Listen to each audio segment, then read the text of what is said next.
Complementary function निकालने के लिए कुछ नहीं करना है, तुरंत तत्काल ऑक्सिलरी इक्वेशन लिखना है। तो here auxiliary equation is given by, तो ऑक्सिलरी इक्वेशन लिखना बहुत आसान है। यहां पर जो डी वाला आपको ये गिवन है, एक पॉलिनोमियल टाइप का दिख रहा है, ये वेरिएबल डी समझ लीजिए कि डी में ये एक पॉलिनोमियल गिवन है, तो इसे कुछ नहीं करना है, बस कैपिटल डी जहां जहां है वहां वहां आप लोगों को बस m लिख देना है।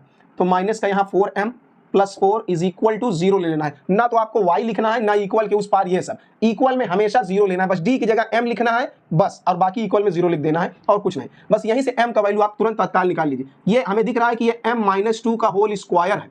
अब इत्तेफाक से ये फॉर्मूला ही बन गया, नहीं तो हम लोग फैक्टर बना के निकाल लेते। तो जब इसको एक्सपांड करेंगे तो यही बनेगा, तो इसको हम 2 बार लिख सकते हैं m-2 एंड m-2। अब यहां से भी m का वैल्यू 2 आया और यहां से भी निकालेंगे तब भी m बराबर 2 ही आएगा।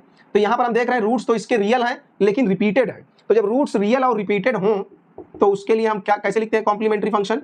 तो पहली बात तो हम लोगों को ये पता है कि जब हमारे रूट्स रियल आते हैं तो हम लिखते हैं c1 पहला कांस्टेंट इंटू e का पावर, जो पहला रियल नंबर है वो इंटू में x, ये लिख देते हैं, तो ये हो गया 2x और प्लस एक कांस्टेंट लगाते हैं हम c2 और इंटू में e का पावर, जो दूसरा वाला रियल नंबर है वो इंटू में x। लेकिन ध्यान देना कि ये रूट्स रिपीटेड है, अगर रूट रिपीटेड है तो पहला वाला तो विदाउट x रहेगा, फिर दूसरे वाले में एक x एक्स्ट्रा मल्टीप्लाई हो जाएगा।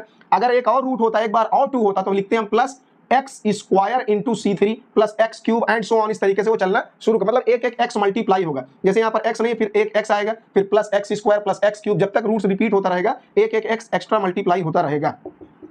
तो यहाँ पर हम और इसको ठीक से लिख दें सिंप्लीफाई, तो यहाँ हम e का पावर 2x कॉमन ले लें, तो ब्रैकेट में आएगा c1 plus x times c2।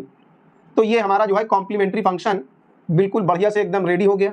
तो मतलब हम लोगों ने सोल्यूशन का एक पार्ट कंप्लीट कर लिया, यानी हम लोगों ने कॉम्प्लीमेंट्री फंक्शन निकाल लिया। अब निकालना है हमें पर्टिकुलर इंटीग्रल, तो हम लोग यहाँ से पर्टिकुलर इंटीग्रल निकालेंगे। तो आप चाहे पूरा हेडिंग डाल दिए पर्टिकुलर इंटीग्रल, हम शॉर्ट में पीआई लिख रहे हैं, आपको पूरा लिखना भी चाहिए पर्टिकुलर इंटीग्रल। तो पर्टिकुलर इंटीग्रल हम निकालने के लिए यहाँ पर यूज करेंगे इनवर्स ऑपरेटर मेथड।